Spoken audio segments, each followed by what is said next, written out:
তুমি আমার হাজবেন্ড এটা পরিচয় দিতে আমার আর কোনো সমস্যাই রইল না। আমি এখন প্রাউডলি বলতে পারবো যে আমার হাজবেন্ড একজন এডুকেটেড পারসন।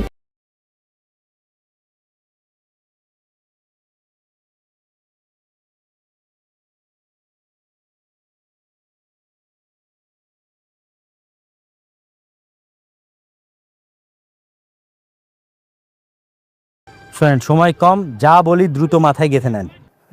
জি বলেন। বটতলা বস্তির স্কুল খোলার ব্যাপারে আবেদন কি কেউ করেছে? হ্যাঁ জি জি জি। শোনেন, ওই ম্যাডাম যাচ্ছে, সাথে আমাদের সে যাচ্ছে আর যাচ্ছে। কি বলেন? স্যারের সাথে আসছেন?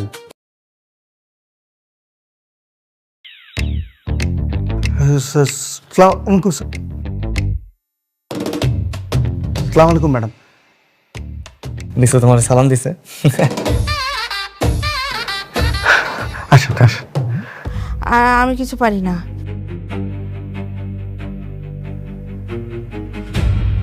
আপনি এই অ্যাকাউন্টে এতগুলো টাকা ছিল, টাকাগুলো কি করেছিস? ভাই সত্যি আমি কিছু জানি না, কিন্তু ওই দিন আপনার মেরে যখন কিডন্যাপ করে নিয়ে গেছিল, আমি গুন্ডা পাসওয়ার্ড দিয়েছিলাম। এক্ষুনি এখান থেকে বের হবি।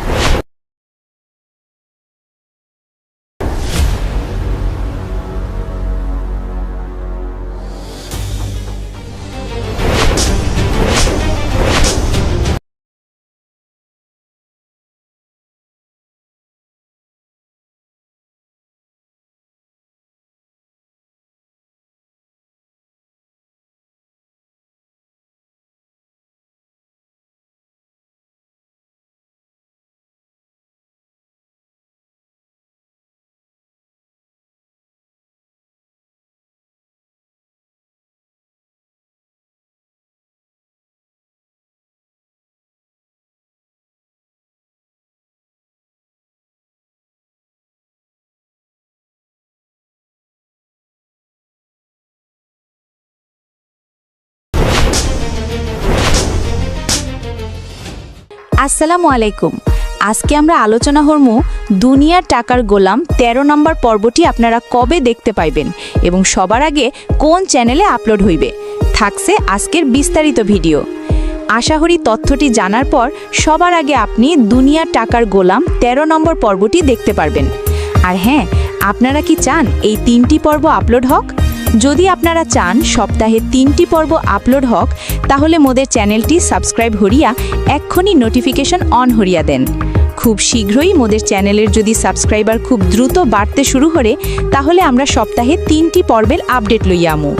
তো বন্ধুরা, ভিডিওটি শুরু হরণের আগে আপনাগো কাছে একটা অনুরোধ, মোদের ভিডিওটি বাংলাদেশের কোন জেলা দিয়া দেখতাছেন অবশ্যই কমেন্টে লিখবেন এবং আপনাগো প্রিয় জেলা কোনটি সেইটাও লিখবেন।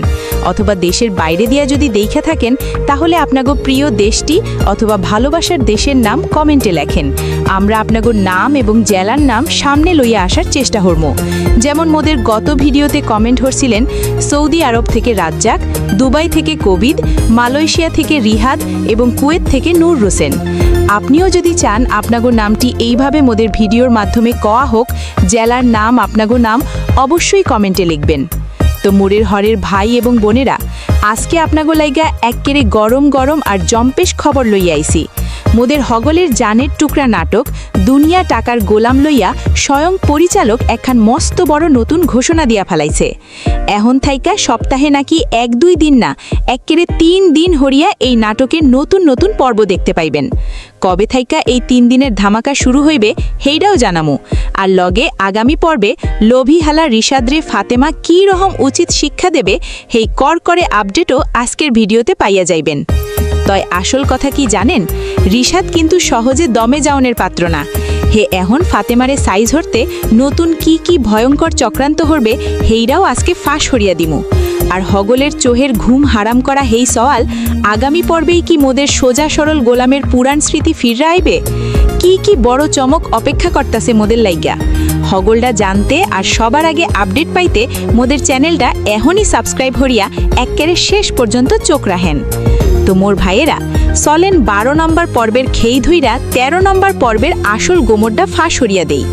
আমরা তো গত পর্বে দেখলামই গোলাম যে আসলে মস্ত বড় শিক্ষিত পোলা, হেইডা ফাতেমা এক্কেরে হগলের সামনে চোহে আঙ্গুল দিয়া প্রমাণ হরিয়া দিল। এইডাই গোলামের বর্তমান বউ মিতু মনে মনে মেলা খুশি হইলেও ফাতেমা যখন গোলামরে হাত ধইরা একলা বাইরে লইয়া গেল, হেইডা কিন্তু মিতুর মনে এক্কেরে সয় নাই। আসলে ফাতেমার তো অন্য মতলব, হে বুঝা গেছে মোদের এই গোলামি হইতাছে হেগো হারাইয়া যাওয়া শেহজাদ। হেল্লাইগাই ফাতেমা গোলামরে লইয়া ঠিক হেই পুরান জায়গাটাই গেল জিশানে হেগো পয়লা দেখা আর পীড়িত হইছিল। ফাতেমা পুরান কিচ্ছা কাহিনী কইয়া হের মগজটায় একটু মোচড় দেওয়ানের চেষ্টা হরল, তয় মোদের আফসোস গোলাম এখনও কিছু মনে হতে পারল না। ওইদিকে শয়তানের হাড্ডি রিশাদ তো তলে তলে অন্য চাল চালতাছে। হে অফিস থাইকা হের মারে ফোন হরিয়া কোয়েল দুপুরের ভাত যেন গোলামের হাত দিয়া অফিসে পাঠায়। কারণ কি জানেন, হে মোদের বোকা গোলামরে ফুসলাইয়া হের সুইস ব্যাংকের কোটি কোটি টাকা হাতিয়া লইতে চায়। তেহনি অফিসের ম্যানেজার একখান চেক সই করাইতে আইলে রিশাদ ফুটানি দেখাইয়া কোয়েল, লান ফাইল লান, মুই সই হরিয়া দিতাছি। তেহনি ম্যানেজার রিশাদের মুখের উপরে খাঁটি কথাটা শুনাইয়া দিল, আপনার সইয়ে আর কুদ্দুসও হইবে না, ফাতেমা ম্যাম আপনার পাওয়ার অফ অ্যাটর্নি একেরে বাতিল হরিয়া দিছে। ওরে বাইরে বাই, এইটা হোনার পর রিশাদের কালা মুখ কি রকম হয়েছিল ভাবেন। ফাতেমার মারে রিশাদ বিয়া হরছিলই তো হগলের সম্পত্তি গিলা খাওয়ার লাইগা। এখন ফাতেমা সাবালক হইয়া রিশাদের হগল শয়তানি চাল একেরে নস্যা ধরিয়া দিতাছে। এরপর গোলাম যখন ভাত লইয়া অফিসে আইল, রিশাদ হেরে বুঝাইয়া সুঝাইয়া ব্যাংকের পাসওয়ার্ডটা লইয়া নিল।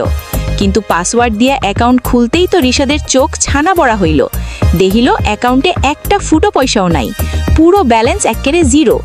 রিশাদ তখন কুত্তার মতো চিল্লাইয়া জিগাইল, টাকা গেল কোনে?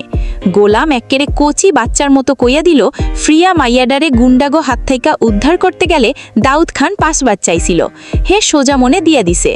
রিশাদ বুঝা গেল হগল টাকা দাউদ খানের পেটে গেছে। রাগ সামলাইতে না পাইরা হেমোদের নিরীহ গোলামরে মারধর হরিয়া দেওয়ালের উপরে আছাড় মারল। দুঃখের চোটে যখন গোলাম মাথা ফাটা অবস্থায় বাড়ি ফিরতাছিল, তখন রাস্তায় একখান বড় গাড়ির লগে ধাক্কা খাইয়া পইড়া গেল। ছোটখাটো অ্যাক্সিডেন্ট, শরীরে তেমন কিছু হয় নাই, তয় ভাগ্যর তামাশা দেখেন এই গাড়িটা আসিল স্বয়ং গোলামের নিজের জন্মদাত্রী মায়ের। গাড়ি থইকা হের মা নাইম্মা কলিজা ফাটানো সুরে বাবা বাবা কইয়া ডাকলো, তয় স্মৃতি না থাকার কারণে গোলাম হের নিজের মারেও চিনতে পারল না। বাড়ি আসার পর ফাতেমা যখন পরম যত্নে গোলামের ক্ষতের চিকিৎসা করতেছিল, গোলামের বর্তমান বউ মিতু কিন্তু হেইরা বোটেও ভালো চোহে লয় নাই। হে হের বড় ভাই রিশাদরে ডাইকা আনলো, আর রিশাদ আইয়াই কুত্তার মতো গোলামরে আবার মারল। এই অত্যাচার দেখা ফাতেমা একেরে কসম কাটল যে এই শয়তান রিশাদরে হে উচিত শিক্ষা দিয়াই ছাড়বে। হ্যার পরের দিনই আমরা দেখতে পাইলাম ফাতেমা রিশাদরে গাড়িতে কইয়া কোনে জানি একেরে ধমকাইয়া লইয়া যাইতাছে, আর অমনেই 12 নম্বর পর্বের দি এন্ড হইয়া গেল। এখন সওয়াল হইতাছে আগামী পর্বে কি হইবে। দর্শকরা তো একেরে চাতক পাখির মতো চাইয়া আছে যে গোলামের স্মৃতি কবে ফিরবে।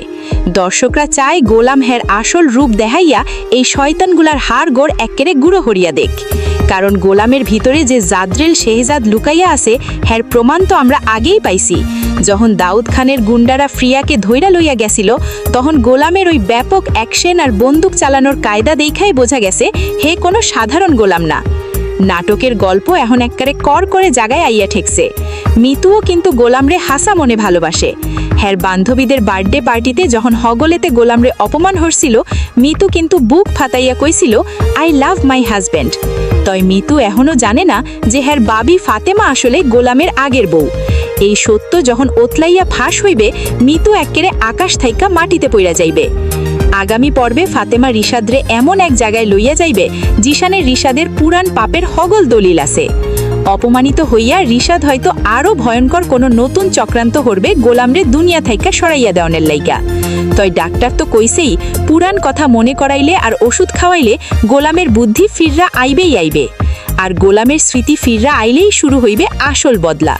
তো মোগো দেশের ভাই বেড়াদারেরা, হগল কিছু ঠিকঠাক থাকলে আগামী রবিবার দুপুরে একেরে খাপে খাপ টাইমে প্র্যাঙ্কিং এন্টারটেনমেন্ট চ্যানেলে এই 13 নম্বর ধামাকা পর্ব দেখতে পাইবেন। আর অতি তাড়াতাড়ি সপ্তাহে 3 দিন হরিয়া নাটক দেখতে চাইলে মোদের চ্যানেলটা সাবস্ক্রাইব হরিয়া লগে থাইকেন। আজকের মতো এই জায়গায় লম্বা ভিডিও শেষ করলাম। ভালো লাগলে একটা লাইক ঠাইনা দিয়েন। ধন্যবাদ হগলেরে। আসসালামু আলাইকুম। তো বন্ধুরা, চলুন এবার আপনাদের একটি সাকসেসফুল বিজনেসের গল্প শোনাই। এই গল্পটি এমন একজন মানুষের, যিনি প্রমাণ করেছেন যে তীব্র ইচ্ছাশক্তি আর সঠিক পরিকল্পনা থাকলে একদম শূন্য থেকে কিভাবে একটি বিশাল বিজনেস দাঁড় করানো যায়।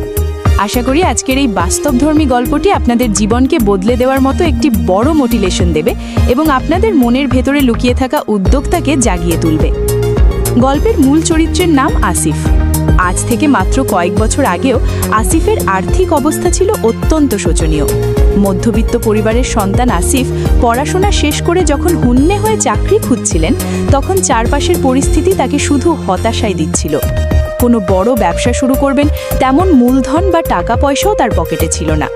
প্রতিদিনের ছোটখাটো খরচ চালাতেই তাকে হিমশিম খেতে হতো। কিন্তু আসিফের চোখে ছিল বড় কিছু করার স্বপ্ন এবং মনে ছিল অসম্ভব এক জেদ। তিনি জানতেন শুধু ভাগ্যের দোহাই দিয়ে বসে থাকলে জীবন কখনো বদলাবে না। একদিন আসিফের পরিচয় হয় একটি বেসরকারি ব্যাংকের অবসরপ্রাপ্ত ঊর্ধ্বতন কর্মকর্তা জনাব রহমানের সাথে। আসিফের সততা, কথা বলার ধরন এবং নতুন কিছু করার প্রবল আগ্রহ দেখে জনাব রহমান খুবই মুগ্ধ হন। তিনি আসিফকে ডেকে বললেন, আসিফ, তোমার মধ্যে সম্ভাবনা আছে, টাকা নেই বলে কেন দমে যাচ্ছ? বর্তমান যুগে সরকার এবং বিভিন্ন ব্যাংক তরুণ উদ্যোক্তাদের জন্য জামানতবিহীন কিংবা সহজ শর্তে স্টার্টআপ লোন দিচ্ছে। তুমি একটি বাস্তবসম্মত বিজনেস প্ল্যান বা ব্যবসায়িক পরিকল্পনা তৈরি করো, আমি তোমাকে গাইড করব। জনাব রহমানের এই কথাটি আসিফের মাথায় বিদ্যুতের মতো কাজ করল। তিনি বুঝতে পারলেন ব্যবসা শুরু করার জন্য নিজের পকেটে কোটি টাকা থাকার প্রয়োজন নেই, প্রয়োজন একটি নিখুঁত আইডিয়া এবং সঠিক ব্যাংকিং চ্যানেলের ব্যবহার। আসিফ দিনরাত এক করে আধুনিক মৎস্য চাষ এবং জৈব সার উৎপাদনের উপর একটি চমৎকার ও লাভজনক বিজনেস প্রজেক্ট প্রোফাইল তৈরি করলেন। জনাব রহমানের সঠিক নির্দেশনায় আসিফ একটি স্বনামধন্য ব্যাংকে লোনের জন্য আবেদন করলেন। ব্যাংকের কর্মকর্তারা যখন দেখলেন আসিফের আইডিয়াটি খুবই আধুনিক, বাস্তবসম্মত এবং এর ভবিষ্যৎ বাজার অত্যন্ত সম্ভাবনাময়, তখন তারা আসিফের নামে একটি বড় অঙ্কের বিজনেস লোন অনুমোদন করেন। টাকা হাতে পাওয়ার পর আসিফ কিন্তু বিলাসিতা বা অলসতায় একটি মুহূর্তেও নষ্ট করেননি। তিনি জানতেন ব্যাংকের এই লোনটি তার জন্য একটি বিশাল সুযোগ এবং একই সাথে বড় একটি দায়িত্ব। তিনি অত্যন্ত সুপরিকল্পিতভাবে জমি লিজ নিয়ে উন্নত প্রযুক্তির ফিশারি বা মৎস্য খামার গড়ে তোলেন। প্রথম দিকে অনেক বাধা এসেছে, অনেক প্রতিকূলতা মোকাবিলা করতে হয়েছে, কিন্তু আসিফ কখনো হাল ছাড়েননি। তিনি নিজে শ্রমিকদের সাথে কাঁধে কাঁধ মিলিয়ে খামারে খাটতেন এবং ব্যাংক থেকে নেওয়া ঋণের প্রতিটি টাকার হিসেব পাই পাই করে রাখতেন। কঠোর পরিশ্রম আর সততার ফল পেতে আসিফের বেশি দিন সময় লাগেনি। প্রথম বছরেই তার খামারের মাছ বাজারে ব্যাপক সাড়া ফেলে। লাভ্যাংশের টাকা দিয়ে আসিফ শুধু ব্যাংকের কিস্তিই সময় মতো পরিশোধ করেননি, বরং ব্যবসার পরিধি আরও বাড়িয়ে নেন। আজ আসিফ আর সেই বেকার বা দরিদ্র যুবক নন, তিনি এখন দেশের একজন প্রথম সারির সফল এবং নামকরা তরুণ শিল্পপতি। তার এই প্রজেক্টে আজ শত শত মানুষের কর্মসংস্থান হয়েছে। যে যুবকটি একসময় নিজের পকেট খরচের জন্য চিন্তিত থাকতেন, তিনি আজ প্রতি বছর সরকারকে লাখ লাখ টাকা ট্যাক্স দিচ্ছেন এবং দেশের অর্থনীতিতে অবদান রাখছেন। বন্ধুরা, আসিফের এই গল্পটি আমাদের এই শিক্ষাই দেয় যে ব্যবসা শুরু করার জন্য পকেটে বিপুল অর্থ থাকার কোনো প্রয়োজন নেই। আপনার যদি একটি ইউনিক আইডিয়া থাকে, কাজ করার মানসিকতা থাকে, তবে মূলধনের অভাব দূর করার জন্য ব্যাংক লোন বা সরকারি অনুদানের মতো অসংখ্য বৈধ রাস্তা খোলা রয়েছে। ব্যাংকের ঋণ কোনো বোঝা নয়, যদি আপনি সেটিকে সঠিক পরিকল্পনায় ব্যবসায় খাটানোর সাহস রাখতে পারেন। তাই টাকা নেই বলে নিজের স্বপ্নকে কবর না দিয়ে আজই একটি সঠিক বিজনেস প্ল্যান তৈরি করুন এবং সাহসের সাথে এগিয়ে যান। মনে রাখবেন, প্রতিটি বড় সাফল্যের শুরুটা কিন্তু একটা ছোট্ট সিদ্ধান্ত থেকেই হয়।